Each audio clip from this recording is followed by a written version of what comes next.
ये कहानी मुझे मेरे दादाजी ने बताई है। ये कहानी 1980 की है।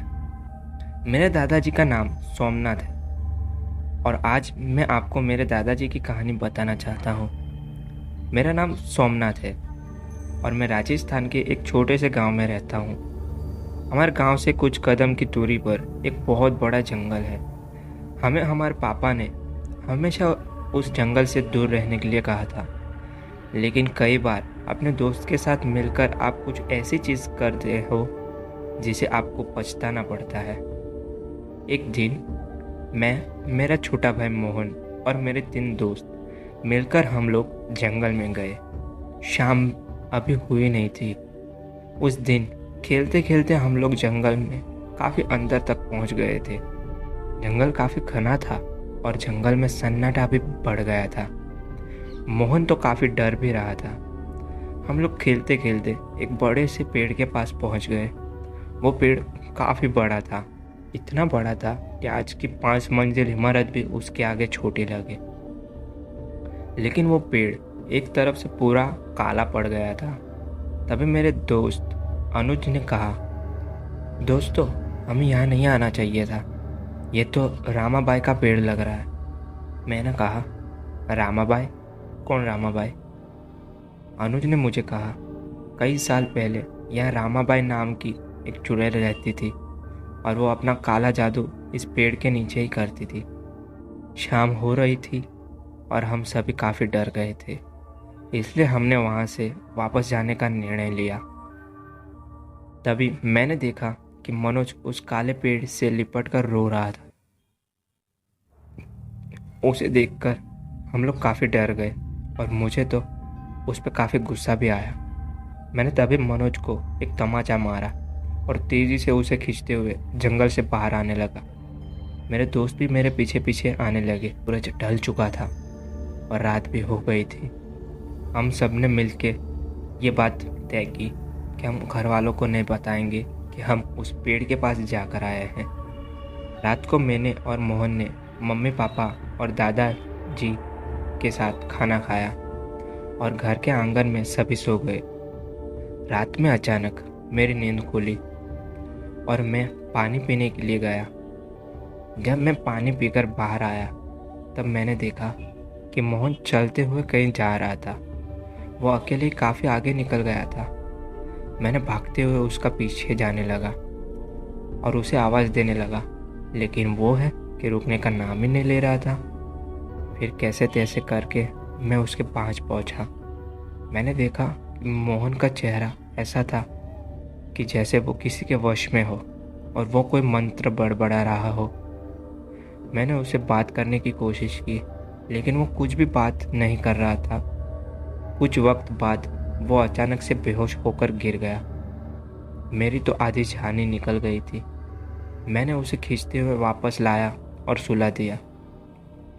उसके बाद करीब 2 दिन कुछ खास नहीं हुआ, लेकिन फिर आई पूर्णिमा की रात। उस रात भी हम खाना खाकर सो रहे थे। आधी रात को अचानक मुझे आवाज़ आई। उठने के बाद मैंने जो देखा वो देखकर मेरा सारा शरीर ठंडा पड़ गया। मोहन का सारा शरीर जकड़ गया था और वो सावधान स्थिति में ऐसे पड़ा था जैसे उसको किसी ने बांध रखा हो। उसका शरीर काफ़ी ज़ोर से हिल रहा था और सबसे अजीब बात, उसकी आंखें खुली थी और वो ज़ोर ज़ोर से कोई मंत्र बोल रहा था। मेरे मम्मी पापा भी पूरी कोशिश कर रहे थे कि वो उठ जाए, लेकिन वो ऐसे ही पड़ा था। दादी एक कोने में बैठकर सब देख रही थी और रो भी रही थी। पापा ने मुझे पानी लाने के लिए कहा और मैं दौड़ के पानी लेकर आया।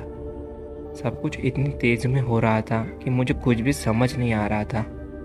पापा ने जैसे ही वो पानी मोहन के मुंह पर डाला, वैसे ही वो पानी भाप बनकर उड़ गया। हमें तो यकीन नहीं हो रहा था कि हम क्या देख रहे हैं। अचानक मोहन की आंखें पूरी तरह से लाल हो गई। उसमें से खून निकलने लगा।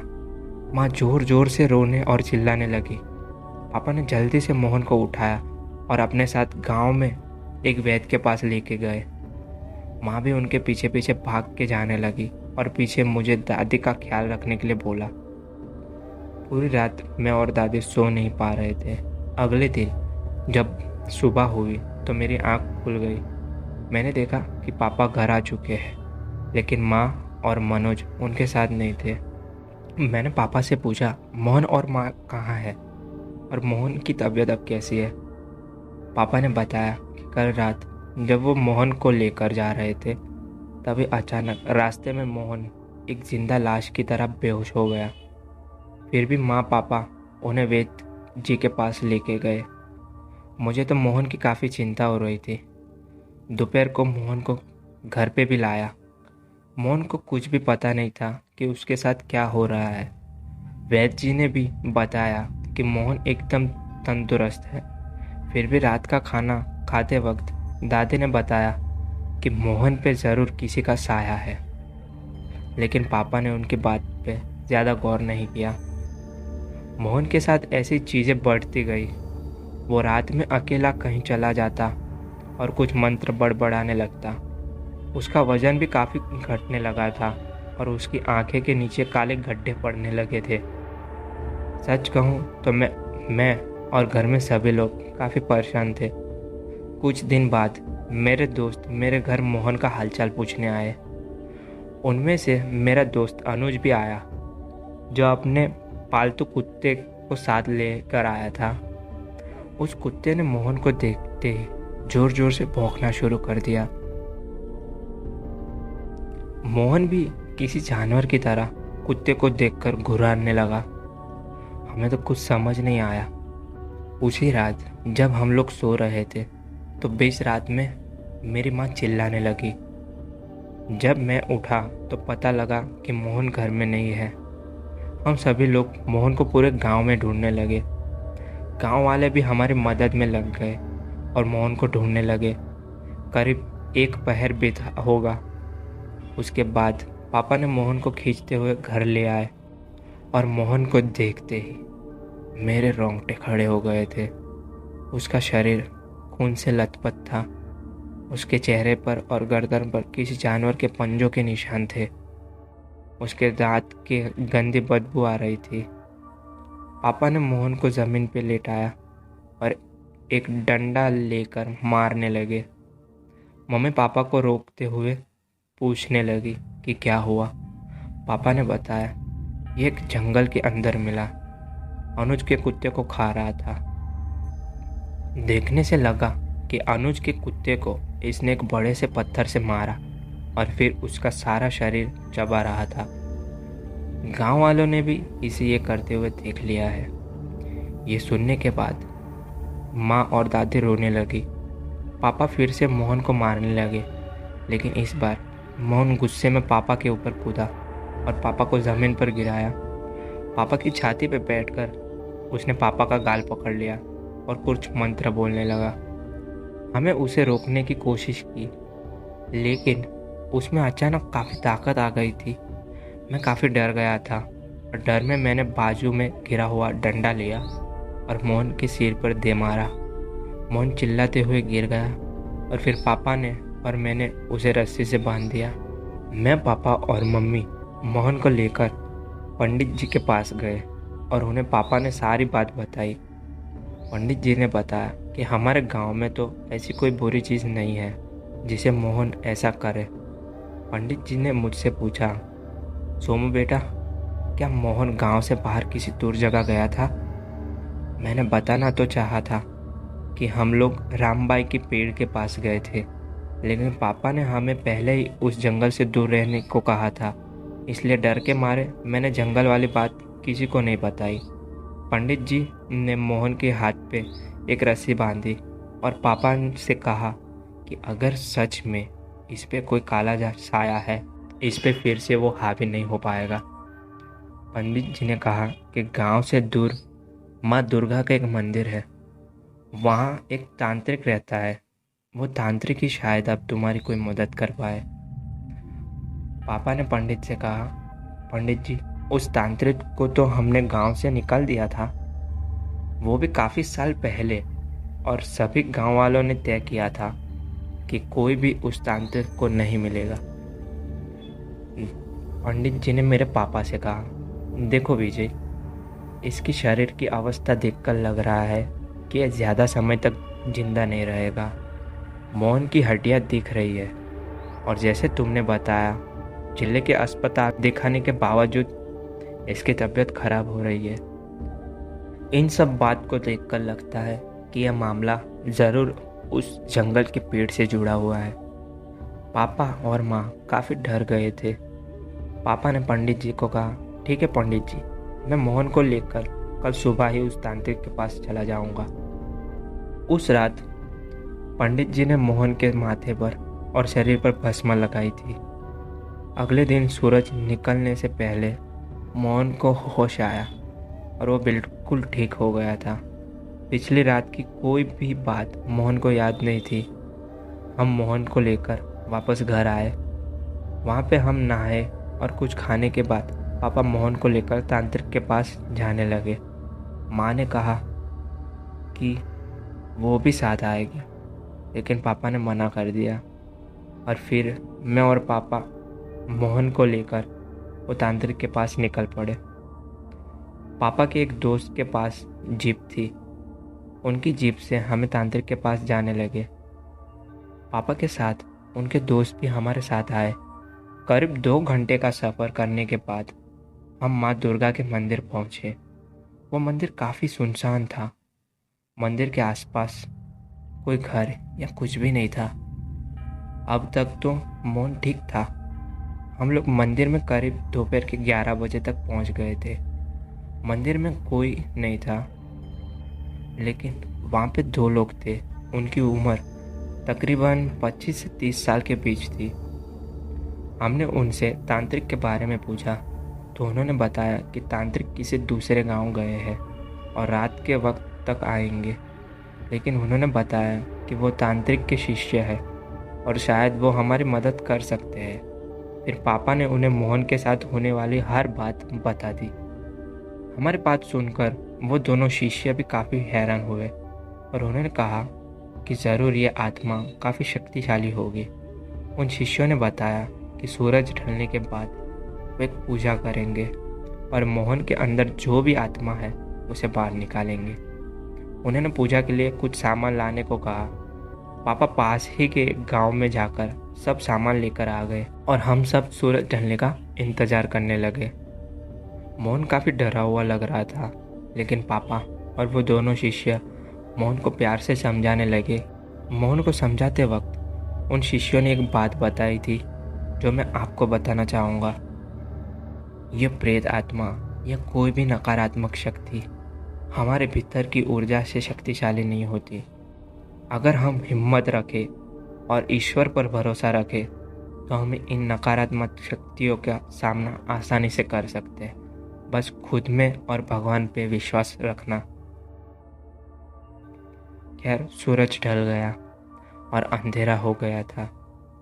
वो दोनों शिष्य पूजा शुरू करने लगे और एक घेरा बनाया जिसमें आग जल रही थी। आग के एक तरफ दोनों शिष्य मंत्र का पाठ कर रहे थे और एक तरफ मोहन को बिठाया था। मोहन के थोड़े पीछे मैं और पापा के दोस्त बैठे थे। काफ़ी वक्त तक मंत्र पाठ होने लगा और तब तक सब ठीक था, लेकिन अचानक कुछ वक्त बाद मोहन को दोहरा आया और वो ज़मीन पे गिर के फड़फड़ाने लगा। हम सब डर गए, लेकिन एक शिष्य ने बताया कि कोई मोहन के पास नहीं जाएगा। हम सभी मोहन की चिंता कर रहे थे। तभी अचानक मोहन चिल्लाने लगा और चिल्लाते हुए खड़ा हो गया। एक शिष्य ने मोहन को गुस्से से बोला, कौन है तू? इस मासूम के शरीर पे क्यों कब्जा किया है? इसके शरीर को छोड़ दे, वरना। तभी मोहन बोला, वरना? वरना क्या? एक पल के लिए तो हम सभी हैरान हो गए, क्योंकि मोहन की आवाज़ पूरी तरह से बदल चुकी थी। उसकी आवाज़ एक बड़े आदमी की तरह लग रही थी। मोहन आगे बोला, लगा, तुम 2 खिलौने मेरा क्या बिगाड़ लोगे? तुम मुझसे पंगा लोगी जो खुद अष्ट सिद्धियों का महारथी है? तुम्हारे तांत्रिक गुरु को जिसने तांत्रिक विद्या सिखाई, तुम उससे लड़ोगे? मोहन जोर जोर से हंसने लगा।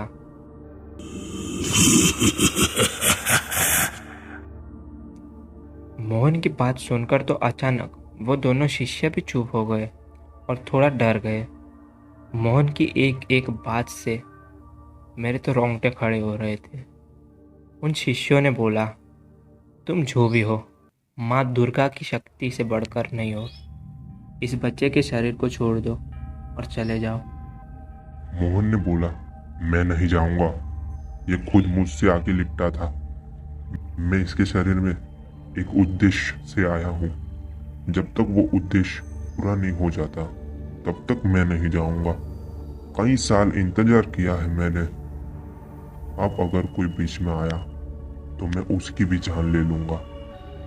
ऐसा कहते ही वो दोनों शिष्य गुस्से में खड़े हो गए और तंत्र बोलते हुए उन दोनों तरफ से मोहन पे माँ दुर्गा का सिंदूर फेंकने लगे। इससे गुस्सा होकर अचानक मोहन एक शिष्य के ऊपर झपट गया। वो शिष्य जमीन पे गिर गया और मोहन ने सीधा उसके गले को अपने मुंह से काट लिया। ये सब इतना जल्दी हुआ कि मुझे कुछ भी समझ नहीं आया। वो शिष्य तड़पने लगा और बाकी सभी लोग मोहन को छुड़ाने लगे। पापा और पापा के दोस्त, एक शिष्य, 3 लोग मिलकर भी मोहन को उस शिष्य से अलग नहीं कर पा रहे थे। मैं तो रो रहा था जोर जोर से। तभी वहाँ पे तांत्रिक जी आ गए और चिल्लाते हुए मंत्र बोलते हुए मोहन पे उन्होंने पवित्र जल फेंक दिया। तभी मोहन चिल्लाते हुए बाजू में चला गया और एक कुत्ते की तरह बैठ गया। मोहन को देखकर सभी ऐसे चुप हो गए जैसे सबको साफ सुन गया हो। रात के अंधेरे में पूजा की आग जल रही थी। उस आग की रोशनी में हम मोहन को साफ साफ देख पा रहे थे। वो एक कुत्ते की तरह बैठा था और उसके चेहरे पे मुस्कान थी, जैसे कि वो हम पे हंस रहा हो। उसकी आंखें पूरी की पूरी काली कलर की थी। उसका बदन पूरा सफ़ेद था और उसके मुंह पे खून था। उसके दांतों में से लाल खून टपक रहा था और अपने दांतों में मोहन का मांस चबा रहा था। इधर देखा तो वो शिष्य जिनको मोहन ने काटा था, उसके गले के बाजू का हिस्सा पूरी तरह से तोड़ दिया गया था और उसी मांस को मोहन चबा रहा था। वो शिष्य मर गया था। पापा भी रो रहे थे। तभी मुस्कुराते हुए मोहन बोला, आ गए भैरव, पहचाना मुझे? तांत्रिक कपकपाते हुए बोले, मनोहर? तभी मोहन बड़े ही डरावने तरीके से हंसने लगा और कुत्ते की तरह भागते हुए रात के अंधेरे में गायब हो गया। पापा और बाकी सब उसके पीछे जाने लगे। तभी तांत्रिक भैरव ने सभी को रोक लिया। तांत्रिक ने अपनी बहुत सारी तंत्र विद्याएं दिखाई और उसके बाद उस आत्मा से बहुत मुश्किल से उन्होंने छुटकारा पाया और फिर मोहन ठीक हो गया। इसके बाद मोहन की तबीयत काफ़ी दिनों तक खराब रही और उन तांत्रिक ने भी कहा था कि इस बच्चे का बहुत ध्यान रखना कि वो कहीं बाहर ना जाए। उन्होंने भी कोई धागा और तावीज़ बांधा था जिससे कि वो शक्ति दोबारा से मोहन के शरीर में ना आए। उसके बाद मोहन फिर से नॉर्मल हो गया। तो इस कहानी में इतना ही। अगर कहानी पसंद आई हो तो वीडियो को लाइक कर देना, चैनल पर नया हो तो सब्सक्राइब कर देना। ऐसी ही और मज़ेदार कहानियाँ सुनने के लिए प्लीज़ एक लाइक तो बनता ही है और हो सके तो अपने किसी दोस्त या फैमिली मेम्बर को शेयर कर देना। मिलते हैं जल्दी नेक्स्ट वीडियो में, तब तक के लिए बाय बाय।